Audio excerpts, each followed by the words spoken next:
இன்னைக்கு நம்ம ஃபியூச்சரை பத்தின ஒரு விஷயத்த தான் பேச போறோம். எப்பயுமே அதான் பேசுவோம். பட் இன்னைக்கு வந்து நான் ஒரு கன்டென்ட்டாவோ, இல்ல ஒரு ஒரு ஒரு போர்ஷன் எடுத்து எக்ஸ்ப்ளைன் பண்றதோ, இது என்னோட பர்சனலா நான் ஒரு ஃபீல் பண்ண என்னோட எமோஷனல ஷேர் பண்றதுக்கான வீடியோவா இருக்கும். ஆக்சுவலா இது வந்து ரொம்ப பெரிய ஒரு ஒரு ஆபத்த நோக்கி நகர்ந்துகிட்டு இருக்கக்கூடிய ஒரு ஒரு ஒரு ஒரு கால சூழலா இருக்கு. இந்த "களி முத்தி போகும்" அப்படின்ற வார்த்தைகள்லாம் கேள்விப்பட்டிருப்பீங்க. ஸோ அது உண்மையிலேயே களி முத்துனா என்ன நடக்கும் அப்படின்றத ஒரு ஒரு உணர்வுகள் மூலியமா நான் பகிர்ந்து கொள்ளலாம்னு நெனைக்கிறேன். நேத்து வந்து நான் ஒரு திருச்சியில வந்து ஒரு ஐயா வயசானவரு, ஒரு மார்க்கெட் பகுதி மாரி போறாரு, நடந்து போயிட்டுருக்காரு. ரொம்ப வயசானவரு. அவர்ட்ட அவ்வளோ பணம் இருக்கும், செயின்லாம் போட்டிருப்பாரு. அப்படின்லாம் இல்ல. அவர் பார்க்கறதுக்கே ஏதோ ஒரு விவசாயி, கூலி விவசாயி மாரி ரொம்ப அப்ராணி ஆள் மாரி தான் இருக்கு. ஆனா, அவர பின்னாடியே ஃபாலோ பண்ணிட்டு ஒரு 3 பசங்க வரானுங்க. சின்ன பசங்க, குட்டி குஞ்சானுங்க. என்ன சொல்றது? அணில் குஞ்சான்கள் மாரி இருப்பாய்ங்க. இம்முனியோண்டா தான் இருக்காய்ங்க. எப்படியும் ஒரு 8த் இல்ல 9த், 10த் இந்த லெவல் தான் படிப்பானுங்க. சொல்லானுங்க. ஸோ ஒரு 3 சொல்லானுங்க டவுசர் செட்டு போட்டுட்டு வந்துட்டு இருக்கானுங்க. டீ ஷர்ட் போட்டு வந்துட்டு இருக்கானுங்க. சும்மா சின்ன பசங்க விளையாடுற மாரி வரானுங்க. திடீர்னு அந்த ஐயா வாய பொத்தி, அவர் பையில இருக்க பர்ஸ்ல இருக்க காசெல்லாம் எடுத்துட்டு அவரு கத்துறாரு. பக்கத்துல கடை இருக்கு. சிசிடிவி கேமரா ரெக்கார்ட் பண்ணிட்டு இருக்கு. ரோடு மெயின் ரோடு ஆக்சுவலா. ஒரு சின்ன சந்துக்குள்ளேருந்து வந்து அப்படியே மெயின் ரோடு கனெக்ட் ஆகுது. ஸோ இப்படி ஒரு இடத்துல ஒரு ஐயாக்கு வயதானவருக்கு இப்படி ஒரு நடக்குது. எய்த்தால கடை இருக்கு. ஆப்போசிட்ல கடை இருக்கு. ஒரு டாடாசி நிக்குது. டாடாசி பின்னாடி கடைகள் இருக்கு. ஆட்கள் இருக்காங்க. அந்த ஐயா அதில புடுங்கிட்டுலாம் ஓடிட்டானுங்க. அவரு கத்திக்கிட்டே போறாரு. அப்புறம் தான் வந்து பார்க்குறானுங்க. இது ஒரு இன்சிடென்ட்ஸு. பட் இதோட நெறைய இன்சிடென்ட்ஸ் நான் பார்த்துருக்கேன். குறிப்பா மதுரையிலேயே ஒரு ஏரியால வந்து ஒரு ஹஸ்பண்ட் அண்ட் ஒய்ஃப் ஒரு பைக்ல உட்காந்துருக்காங்க. வீட்டு வாசல்ல. அவங்க வீட்டு வாசல். இறங்கி வீட்டுக்குள்ள போறாங்க. ஸோ அந்த வீட்டு வாசல்ல இருக்க இந்த பெண்ணோட கழுத்துல செயின வாத்து அப்படியே தர தரன்னு ரோட்ல இழுத்துட்டு போறாங்க. அந்த பொண்ணு தரையில இழுத்துக்கிட்டு போறா. ரீசென்ட்டா கொஞ்ச நாள் முன்னாடி நடந்தது. ஸோ இந்த மாரி இன்சிடென்ட்ஸ்லாம் பார்க்கும்போது, இது திருப்பி திருப்பி அகைன் அகைன் இந்த மாரி திருட்டு சம்பவம், கொள்ளை சம்பவம் இதெல்லாம் அதிகமா நடக்கிறத பார்க்கும்போது, இதுக்கான காரணம் என்ன அப்படின்ற நம்ம பேஸ் லைன தேடி பார்க்கும்போது, இவ்வளோ நாள் நம்ம பேசிக்கிட்டு இருக்கோம் பார்த்தீங்களா? அதுதான் மெயின் மேட்டரா இருக்கு. ஸோ இதுக்கான சொல்யூஷன் தான் என்ன அப்படின்றது தான் இன்னைக்கு வீடியோல பார்க்க போறோம். வாங்க வீடியோக்குள்ள போலாம். திருடாதே பாப்பா திருடாதே.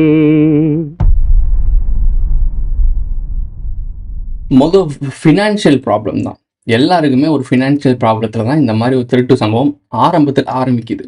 ஒரு பொருளாதார நெருக்கடியினால தான் ஆரம்பிக்குது. ஃபேமிலில ஒரு சில விஷயங்கள் அப்பா, அம்மாட்ட கேட்பானுங்க. அது கிடைக்காது. கிடைக்காதபோது பசங்களோட சேர்ந்து தேவையில்லாத சகாசம் பழகுறாங்கல்ல.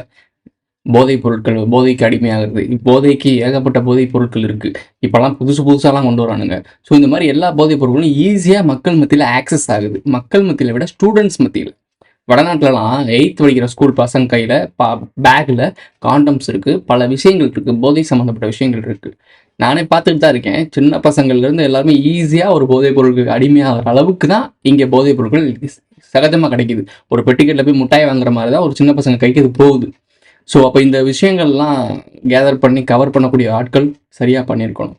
நம்ம கவர்மெண்ட் தான் சாராயத்தை வச்சு இவ்வளோ கோடி ப்ராஃபிட் எடுக்கிறோம், அவ்வளோ கோடி ப்ராஃபிட் எடுக்கிறோம்னு சொல்லி பெருமை பீத்திக்குதே தீபாவளி, பொங்கலுக்குலாம். ஸோ இந்த கவர்மெண்ட் இதை நம்ம கேட்கலாமா? கிடைக்காது. சரி நடக்காது, அது நடக்காது. ஏன்னா அதில் ப்ராஃபிட் பார்க்குறவங்க. அமைச்சர்கள்லாம் வெளியே வந்து பேசுவாங்க. ஆனா அவங்களுடைய பேர்லயே ஆலைகள் நடக்கும். சரக்கு ஆலைகள் நடக்கும். ஏன்னா இத நான் சொல்லல. கனிமொழி அவர்களே சொல்லியிருக்காங்க. எங்க சம்மந்தப்பட்ட ஆட்களும் இந்த மாரி மது ஆலைகள் வச்சிருந்தா அதையும் நாங்க மூடுவோம்னு சொல்றாருன்னா, அப்ப விஷயம் இருக்குன்னு தான் அவர் பேசுறாரு. So okay.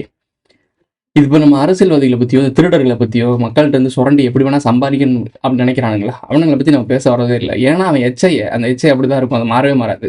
அது என்னைக்குமே அடுத்தவன் வயித்துல இருந்து எடுத்து தின்னு பழகிருச்சு. அடுத்தவன் பேண்டு போட்டாலும் அத எடுத்து தின்னு பழகிட்டானுங்க. ஸோ அவனுங்க மாற மாட்டானுங்க. பிறந்த பயலுக.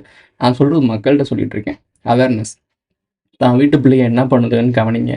உங்க வீட்டு பசங்க சின்ன பசங்களா இருந்தாலும் இப்ப நம்ம பிள்ளைக்கு இதெல்லாம் தெரியுமா? அப்படிலாம் நினைக்காதீங்க. அவனுங்களுக்கு நம்மள விட நிறைய விஷயங்கள் தெரியுது. ஸோ கூப்பிட்டு பேசுங்க.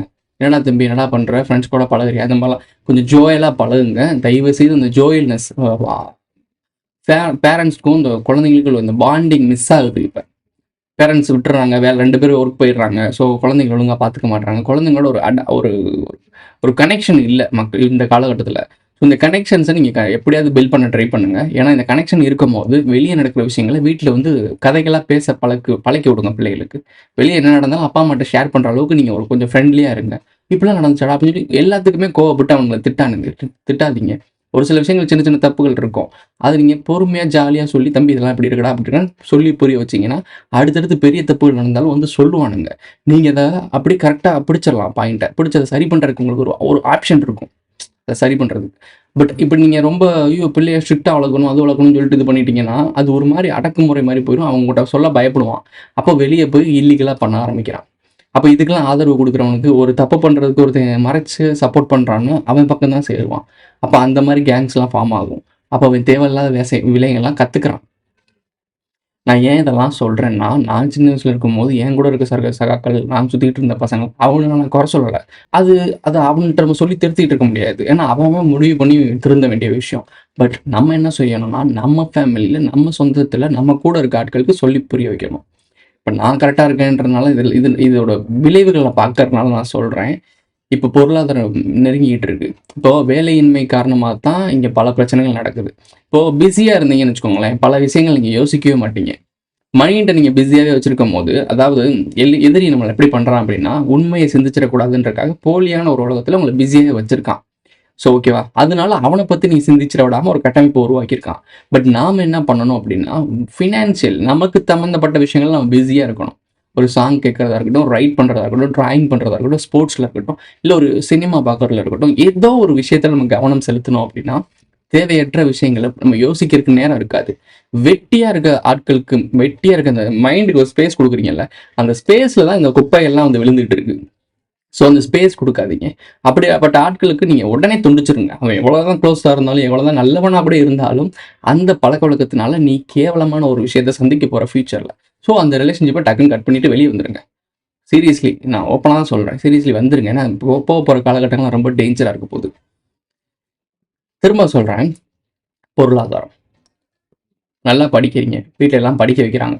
தாலி அடமானம் வச்சு கடன் வாங்கி வட்டி கட்டி எல்லாமே லோன் வாங்கி இந்த மாதிரிலாம் வச்சு படிக்க வைக்கிறாங்க.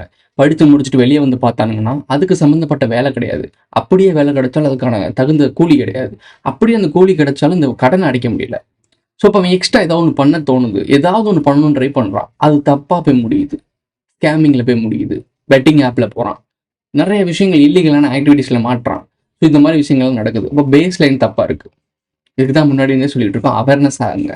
இது எல்லா பேட்டர்னும் உங்களை ஒரு அடிமை சங்கிலிகளை வளர்க்குறதுக்கு தானே தவிர நீங்கள் விடுதலையாகி செழிப்பாக வாழ்கிறதுக்கான ஒரு கட்டமைப்பே இது கிடையாது. சரி, ஓகே. இத்தனை நேற்று சொன்ன வீடியோலாம் காலேஜஸ் இத்தனை இருக்குது, எல்லாருமே படிச்சுட்டு வெளியே வராங்க. எல்லாரும் புதுசாக இன்னும் காலேஜ் ஓப்பன் பண்ணிட்டு தான் இருக்காங்க. நிறைய ஸ்கூல்ஸ், நிறைய காலேஜஸ் எல்லாமே உருவாகிட்டு தான் இருக்குது. ஆனால் அதில் படிச்சுட்டு வெளியே வரவங்களுக்கு சரியான வேலை வாய்ப்புகள் இங்கே இருக்கானா கிடையவே கிடையாது. அதனால தான் ஸ்விக்கி ஜொமேட்டோன்றது சாதாரண படிப்பறிவு இல்லாதவங்க பார்க்கக்கூடிய வேலை கூட இப்போ படித்தவங்க பார்க்குறாங்க. ஏன்னா வேலை இல்லை, வேறு வழியே இல்லாமல் இதை பார்க்கணும்னு பார்க்குறானுங்க. ஏகப்பட்ட யூடியூபர்ஸ் உருவாகிறதுக்கான காரணம் நிறைய படித்தவங்க யூடியூபராக மாறுறானுங்க. எல்லாருமே இல்லை, ஆனால் மாறுறானுங்க. காரணம் என்னன்னா வேறு வழியே தெரில, அத்தான்னு சொல்லிட்டு இதில் வரானுங்க. அது தப்புன்னு நான் சொல்லலை. ஆனால் நீங்கள் படித்தது எதுக்கு படிச்சிங்க? அதுக்கு எதுக்கு கடன் வாங்கினீங்க? அதுக்கு எதுக்கு இவ்வளோ டைம் ஸ்பெண்ட் பண்ணீங்க? இப்போ இது ஏதோ ஒரு விஷயத்தில் தப்பு இருக்குல்ல. ஸோ இதை கொஞ்சம் யோசிங்க. யோசிச்சுட்டு படிப்பில் போட்டுக்கிட்ட ரொம்ப இன்வெஸ்ட் பண்ணி லைஃப்பை தொலைச்சிடாதீங்க. ஃப்யூச்சர் சரியாக இருக்கான்னு யோசிச்சுட்டு பண்ணுங்கள். நீங்கள் போடுற எஃபெக்ட், நீங்கள் போடுற எஜுகேஷன், நீங்கள் போடுற ஃபண்டு, இந்த போடுற காசு எல்லாம் ஃப்யூச்சரில் உங்களுக்கு பாதுகாப்பாக இருக்கும். நான் சொல்கிறது ப்ராஃபிட்டை பற்றி பேசலை. ப்ராஃபிட்டுன்னு நீங்கள் பார்த்துட்டீங்கனாலே இவ்வளோ காசு நான் போட்டேன், அவ்வளோ காசு எடுக்கணும்னு சொன்னாலே பிரச்சனை வரும். ஸோ நான் சொல்கிறது பாதுகாப்பாக இருக்கும், உன்னை சஸ்டெயின் பண்ணோம், நீ வாழ்கிறதுக்கு சரியாக இருக்கும் அப்படின்றத பார்த்துக்கிட்டு இன்வெஸ்ட் பண்ணுங்கள். மெயின் மேட்டருக்கு வருவோம். இப்போ மக்கள் வந்து இப்போ இந்த மாதிரி விஷயங்கள், அந்த செயின் ஸ்னாப்பிங், இந்த திருட்டு வேலை இதெல்லாம் பார்க்குறதுக்கான காரணம் என்ன? அவேர்னஸ் இல்லை. ஒரு தாத்தா இருக்காரு. ஒரு தாத்தா வந்து அந்த 3 பசங்க இருக்கானுங்க. இந்த 3 பசங்களுக்கு ஒருத்தனுக்கு கூட தாத்தா இல்லாட்டி இல்லாமையா இருக்கும். யாராவது ஒரு ஆளுக்காக தாத்தா இருக்கும்ல. அவன் வீட்லேயும் தாத்தா இருப்பான்ல. அவன் தாத்தாவை இப்படி யாராச்சும் இந்த ரோட்டில் இப்போ வாயை பொத்தி கையில் காசெல்லாம் பிடுங்கிட்டு போனான், அவன் ஓகே நம்மளும் இப்படி தானே பண்ணுறோம் அப்படின்னு ஏற்றுப்பானா, இல்லை அவன் தாத்தாவே இப்படி பண்ணுவாங்களா அப்படின்ற கேள்விலாம் வருது. அப்போது ஏதோ ஒரு இடத்துல மிஸ்டேக் ஆகுதுல்ல. எல்லாம் படிக்கிறானுங்க, எல்லாம் எஜுகேட் ஆகிறானுங்க, மாடர்ன் கல்ச்சரில் வந்துட்டுருக்கோம். யூடியூப்பில் எல்லாமே இருக்குது, நிறையா படிச்சுக்கலாம். மதன் கௌரி நமக்கு உலகத்தில் இருக்க எல்லா செய்தியும் வந்து கொடுத்துக்கிட்டு இருக்காப்புல. அப்படி இருந்து ஏன் இவங்க இந்த மாதிரி வேலையில் ஈடுபடுறானுங்கன்னா எங்கேயோ பிசுறு தட்டுது, ஏதோ ஒரு விஷயம் தப்பாக இருக்குது. அதுதான் நான் சொல்லிகிட்டு இருக்கோம். இது ஒரு மேட்ரிக்ஸ் உங்களை தப்பான கைடன்ஸ் பண்ணிகிட்டு இருக்கு. அதுக்கு தான் சொல்கிறோம், சரியான ஒரு மைண்டுக்கு வாங்க, புரிதலுக்குள்ளே வாங்க. இது கொஞ்சம் கஷ்டமான பாதையாக தான் இருக்கும். ஆனால் இதை நீங்கள் சூஸ் பண்ணலை அப்படின்னா இதை விட விபரீதமான விஷயத்துக்குள்ளே நீங்கள் மாற்றுறதுக்கு போக போகிறீங்க. ஏன்னா பொருளாதாரம் நெருக்கிக்கிட்டு வருது. நார்மலாக வாழ்ந்துட்டுருக்கோம், எல்லார் கையிலையும் காசு இருக்குது, சாப்பிட்றோம், எல்லாம் டிவி பார்க்குறீங்க, ஃபோன் பார்க்குறீங்க, மெம்பர்ஷிப் ஆட் ஆகிறதுக்கு உங்கள்கிட்ட பணம் இருக்குது. ஸோ இந்த லெவலுக்கு இருக்கும். பொருளாதாரம் எல்லா இடத்துலையும் ஷேர் மார்க்கெட்டு, ஸ்டாக் மார்க்கெட் எல்லாம் விழுந்துகிட்டு இருக்கு. கண்ணு முன்னாடி நியூஸில் பார்த்துட்டு இருக்கீங்க. இது இப்படியே கொஞ்சம் கொஞ்சமாக போய் ஒரு 5 வருஷம் வச்சுக்கோங்க. உங்களுக்கு நான் சிம்பிளாக ஒரு ஸ்டோரி சொல்கிறேன். 5 வருஷம் பொருளாதாரம் உட்காந்துச்சுன்னு வச்சுக்கோங்களேன். வந்த நிலையம் வந்துச்சுன்னா ரூ. 100க்கு ஒரு 2 தக்காளி வாங்குவீங்க. அப்போ என்ன நடக்கும் அப்படின்னா, உங்கள்ட்ட இருக்க பணம்லாம் செலவாகிட்டே இருக்கும். ஒரு ரூ. 5,00,000 சேஃப்டி வச்சிருப்பீங்க. இந்த பொருளாதாரம் மந்த நிலையில அந்த ரூ. 5,00,000 வருஷத்துக்கு நீ ரூ. 2,00,000 செலவு பண்ணிட்டு இருந்த இடத்துல ரூ. 6-7 லட்ச செலவாகிற மாதிரி பணம் போகும். உங்கள் சேவிங்ஸ் ஃபுல்லாக கரையும். எல்லாம் கரைஞ்சு முடிஞ்ச உடனே திருப்பி வாங்க முடியாது உங்களால். வாங்க முடியாத சுச்சுவேஷன் போவீங்க. அப்போது இப்போ நல்லா சாப்பிட்டுக்கிட்டு கொஞ்சம் நார்மலாக இருக்கக்கூடிய டைமிங்லேயே இவ்வளோ இல்லீகல் ஆக்டிவிட்டீஸ் நடக்கும் போது, அந்த டைமிங்கில் எவ்வளோ நடக்கும்னு யோசிச்சு பாருங்கள். ஏன்னா இந்த பணம் இருக்கிறது வந்து எல்லா இடத்துலையும் சாதாரண மக்களை சொல்லிட்டு இருக்கேன். நான் எலைட் பீப்புளை பற்றி பேசவே இல்லை. நான் சாதாரண இந்த பேஸ் லைனை பற்றி பேசிகிட்டு இருக்கேன். அந்த பேஸ் லைன் ரூ. 1 ஷாம்புக்கு அதை தெரியும்னு நினைக்கிறேன். அது ரூ. 1 ஷாம்பு கிட்ட பணம் இல்லாமல் போயிடுச்சு அப்படின்னா, நிறையா பேர் இந்த மாதிரி இல்லீகல் ஆக்டிவிட்டீஸில் ஈடுபட ஆரம்பிப்பாங்க. என்ன நடக்கும்னு யோசிச்சு பார்த்துருக்கீங்களா?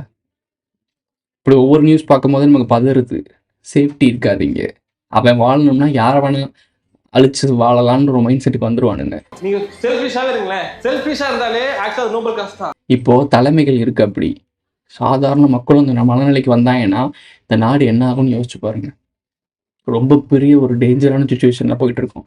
எதிரி கூட சண்டை போடுறதை விட கூட இருக்க சக மக்கள் கூட கட்டி உருள்றது தான் பெரிய தொந்தரவா இருக்கும். யாரையுமே நம்ப முடியாதுங்க. அவன் வாழணும்னு நினைச்சா என்ன வேணா பண்ணுவான். நம்ம கையாலே நம்ம சமூகத்தை நாமளே அழிச்சுக்கிறதுக்கான வேலைகளை அவன் செஞ்சுக்கிட்டு இருக்கான். தெளிவாக செஞ்சுக்கிட்டு இருக்கான். பொருளாதாரம் மொத்தமாக விழுந்துச்சுன்னா தான் வீட்டில் காசு இல்லைன்னா இன்னொருத்த வீட்டில் இறங்கி எடுக்கிறக்கு அளவு கூட வருவானுங்க. பல நாடுகள் வந்து கொலாப்ஸ் ஆனப்போ என்னென்னலாம் பிரச்சனை நடந்துச்சுன்னு கொஞ்சம் கொஞ்சம் வரலாற்றில் படித்து பாருங்களேன். ஒரு நாடு கொலாப்ஸ் ஆயிடுச்சு, பொருளாதாரம் விழுந்துருச்சு அப்படின்னா அங்கே என்னென்னலாம் நடந்துச்சுன்ற செக் பண்ணி பாருங்கள். ஷேர் மார்க்கெட், அதாவது ஒரு ஷாப்பிங் காம்ப்ளெக்ஸ் இருக்குது அப்படின்னா ஒரு அத்தியாவசிய பொருட்கள் இருக்கக்கூடிய கடையில் நாகரிகமாக போய் எக்ஸ்ட்ரா அந்த பைக்கு 14 ரூபா கொடுத்து வாங்கின மக்கள் உள்ளே இறங்கி அம்புட்டையும் உடச்சி அள்ளி பிடிச்சி பிடுங்க வரவனை கொன்று குமிச்சு எடுத்துகிட்டு வீட்டுக்கு போவானுங்க. நான் சொல்கிறது உங்களுக்கு புரியுதுன்னு நினைக்கிறேன். எல்லாமே ஸ்கிரிப்ட் படி போயிட்டுருக்கு. தெளிவாக தெரியுது. ஃப்யூச்சர் தெளிவாக தெரியுது. எல்லாத்தையும் நான் சொல்லிக்கிட்டு தான் இருக்கோம், பேசிக்கிட்டு தான் இருக்கோம். கேட்க மாட்டீங்க, புரிஞ்சுக்க மாட்டீங்க. ப்ரோ இது என்ன தான் ப்ரோ பண்ணுறது? ஓகே ப்ரோ, நீ சொல்கிறத நான் கேட்குறோம் ப்ரோ. இப்போ என்ன தான் பண்ணுறது? வறுமை நிலைக்கு பயந்து விடாதே, திறமை இருக்கு மறந்து விடாதே. தண்ணி பழம் எக்ஸாம்பிளுக்கு உங்களுக்கு ரீசெண்டாக கனெக்ட் ஆகும் போது தான் உங்களுக்கு ஈஸியாக கனெக்ட் ஆகும். இந்த தண்ணி பழம்னு ஒரு விஷயம் இன்ஜெக்ட் பண்ணி ஒரு மாதிரி பண்ணுறாங்கன்னு சொன்னோடனே எல்லாரும் கேள்வி கேட்டு சகட்ட மணிக்கு மீன் போட்டு மக்கள் எல்லாம் கேள்வி கேட்டு போராட்டம் பண்ணி என்னங்க இப்படிலாம் பண்ணுறீங்க வைக்கிறீங்கன்னு அதிகார வர்க்கத்தை கேள்வி கேட்டோடனே டக்குன்னு பேக் ட்ராப் ஆனாங்களா இல்லையா? மக்கள் இவ்வளோ பேர் கேள்வி கேட்க ஆரம்பிச்சோன்னா அந்த அதிகாரம் அவங்களுக்கு நடுக்கம் காட்டுச்சா இல்லையா? நான் சொல்கிறது இந்த ரோட்டில் இறங்கி போராட்டம் பண்ணுறது இதெல்லாம் தேவையில்லாத. அவங்க அதனால மிலிட்ரி கூட இறக்கி சரி பண்ணிடுவானுங்க. அதை நான் சொல்லலை. மக்கள் எல்லாரும் நீ பண்ணுறது தப்புன்ற மனநிலைக்கு வரும்போது அவன் பயப்படுறானா இல்லையா அதிகார வர்க்கத்தில் இருக்கவே. ஸோ அதுக்கு தான் சொல்கிறோம், விழிப்புணர்வு மட்டும்தான் உங்களுக்கு பேர் ஆயுதம். நீங்கள் எல்லாம் நடக்கிறது போலி, இவன் நம்ம ஏமாத்துறான்றதை தெரிஞ்சுக்கிட்டிங்கனாலே அவன் ஏமாத்துறதுக்கு பயப்படுவான். உங்கள் மத்தியில் வரதுக்கு பயப்படுவான். அரசாங்க அதிகாரிகள் இல்லை பெரிய தலைமைகள் உங்கள்கிட்ட ஓட்டு கேட்கணும்னா வந்து தான் ஆகணும். மக்களை சந்திக்கவே மாட்டான், ஒதுங்கி இருக்கான்னா அது சர்வாதிகார போக்கு மாதிரி மக்களுக்கு தெரிய ஆரம்பிச்சிடும். ஆட்டோமேட்டிக்காக அவனுடைய மேட்ரிக்ஸ் உலகம் அதுவே தன்னைத்தானே அழிச்சுக்கும். ஸோ நாம் அவேர்னஸ் ஆகிட்டோம் அப்படின்னா அவனுங்க பதட்டத்தில் பல விஷயங்கள் செய்வானுங்க, அவனுங்களே மாட்டிக்குவானுங்க. மக்கள் எல்லாருமே ஓப்பனாக தெரிஞ்சுப்பாங்க இவங்க ஏதோ நம்ம பண்ணுறாங்கடான்னு. இதுக்கு தான் நீங்கள் விழிப்புணர்வு அடைங்க. உங்களுக்கு நடக்கிற விஷயங்கள் ஏமாற்று வேலையாக நடக்குது, இந்த கட்டமைப்பே ஒரு போலியான கட்டமைப்புன்றதை எல்லாத்துக்கும் எக்ஸ்பிளனேஷன் பண்ணுங்கள். நம்மளை ஏதோ ஒரு காரணத்துக்காக தான் இங்கே அடிமையாக வச்சுருக்கானுங்க. இந்த பொருளாதாரம், கட்டமைப்பு, எஜுகேஷன், இந்த சிஸ்டம் எல்லாமே நம்மளை ஒரு இடத்துல அடிமையாக வைக்கிறதுக்கு தான், சுதந்திரமாக இருக்கிறதுக்காக கிடையாது.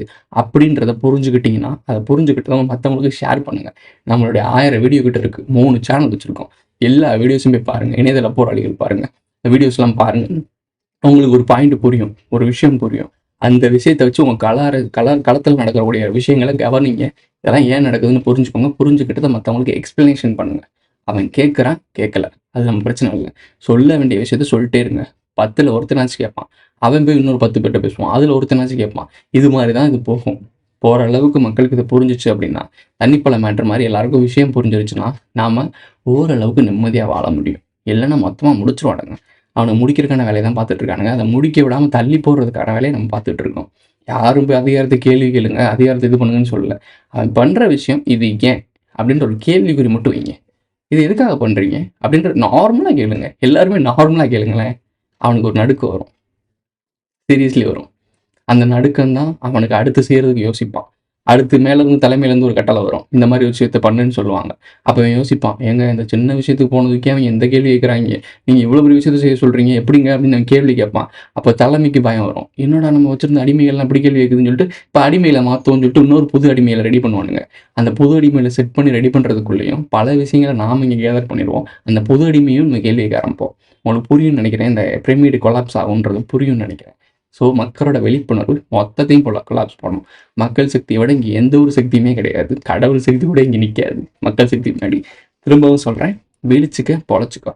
இதோட இந்த வீடியோ முடிஞ்சிருச்சு. இந்த வீடியோ பிடிச்சிருந்துச்சுன்னா லைக் பண்ணுங்கள், கமெண்ட் பண்ணுங்கள், சப்ஸ்கிரைப் பண்ணுங்கள், மறக்காமல் லைக் ஆளில் போட்டு இந்த ரெஃபரன்ஸ்லாம் ஷேர் பண்ணுங்கள். உங்களுடைய கருத்துக்களை உங்கள் சமூகத்தில் உங்கள் சுற்றி இருக்கிற இடத்துலலாம் இந்த மாதிரி இன்சிடென்ட்ஸ் நடக்குதுன்றதை தெரிஞ்சுக்கிட்டு கமெண்ட்டில் சொல்லுங்கள். அடுத்த வேலை சந்திக்கலாம். நல்லதே பேசுங்க, நல்லதே சொல்லி புரிய வைங்க. கர்ணனை பற்றி பேச வேண்டிய ஒரு விஷயம் இருந்துச்சு, நான் இன்னைக்கு பேசலாம்னு நினச்சேன். கர்ணனோட ஸ்டோரியை பற்றி படிங்களேன். கர்ணன் வந்து எவ்வளோ அனுபவிச்சிருப்பான். கிட்டத்தட்ட அவனும் சூரியபுத்தன், அவன் தான் மூத்த மகன் வேற. அவன் தான் ராஜ பரம்பரையிலே ஹெட். அர்ஜுன பாண்டியன் பார்த்துக்கிட்டு இருப்பேன்னு நினைக்கிறேன். கேவலமான ஒரு அர்ஜுனன் பாண்டியனை பெரிய ஒரு ஐயான்ற மாதிரி போர்ட்ரேட் பண்ணி கேரக்டர் எடுத்தானே நடிச்சிட்டு இருக்க நல்லா தெரியும். கர்ணன் இங்கே தான் இருக்கான். துரியோதனன் கூட சேர்ந்துட்டான்றதுனால கர்ணன் கேவலமானன்னு நினைக்காத. இந்த டைம் கர்ணன் தெளிவாக இருக்கான். பாண்டியர் கூட்டத்துக்கு எல்லாத்துக்கும் ஆப்படிக்க ரெடியாக இருக்கான். கர்ணன் போன டைம் வந்து இருக்க மாதிரி கர்ணன் கொடையவல்லாக இருக்க மாட்டான். இருக்கிறத ஃபுல்லாக உங்கள்கிட்ட இருந்து பிடுங்குற ஆளாக இருப்பான். அழுத்தம் திருத்தமாக சொல்கிறேன், பாகுபலி கட்டப்பா கையால் சாக மாட்டான். கட்டப்பாக்கள் எல்லாமே ரெடியாக இருந்துக்கங்க அந்த பாகுபலியை ஃபேஸ் பண்ணுறதுக்கு. திட்டம் போட்டு திருடுற கூட்டம் திருடிக் கொண்டே அதை சட்டம் போட்டு தடுக்கிற கூட்டம் தடுத்து கொண்டே இருக்குது. திருடராய் பார்த்து திருந்தாவிட்டால் திருட்டை ஒழிக்க முடியாது.